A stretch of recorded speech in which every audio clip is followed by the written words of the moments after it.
Papa, yun na ang nakaugalian. Dapat di muna sila sa mga pamilya ng lalaki. Kung ihiwalay sila sa una pa lang, makabisita lang ang maging tuwing natin sa lalay na yun. Lola, papasok na si Kuya sa susunod na Monday, kaya dapat yayain niyo na siyang mamasyal. Sabi ni Tyrone, ipapasyal niya ako pagtungtong ng buwan ng Marso. Malapit na nga po ang buwan ng Marso. Lizard Rico. Dapat pag-usapan natin yung pamamasyal. Gano'n tayo aalis. Hindi po ako makakasama dahil kailangan ko ihatid si Ikay sa school nila. Hindi ka pwedeng umabsent sa trabaho, hindi ba? Pwede po ako mag-day off pero kailangan ko samahan sa school si Ikay. Kailangan bantayan ng mga bata sa unang araw nila sa school eh. Sigurado ako na hindi rin makakasama sila Lane sa lakad na yun. Sorry po, hindi nga po ako makakasama. Naku, baka hindi na rin makasama si Auntie sa inyo. Di ba nitong mga nakaraang araw, ginagabi na siya ng uwi? Oo nga eh. Mukhang may ginagawa siyang kababalaghan. Napapansin kong kakaiba ang kinikilos niya. Napapansin ko rin yun. Sa mundong ito,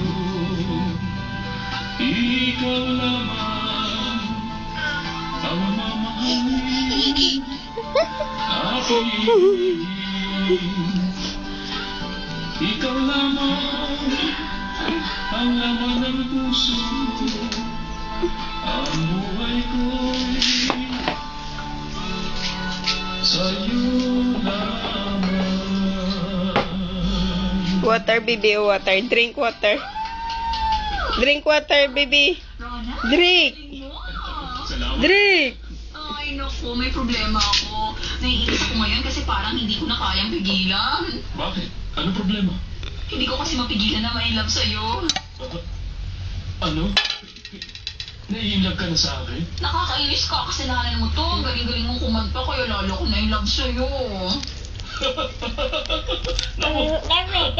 Naku, nagulat ako sa sinabi mo. Hindi ako makahinga. Blue. Ako sa puso eh. Ay, naku, paano na yan? Blue, anay. Blue. Hindi ka sa nararamdaman ko sa'yo. Drink. Blue. Bye, Ida. Blue. Pink. Ang galing mo. Purple. Green. Papa.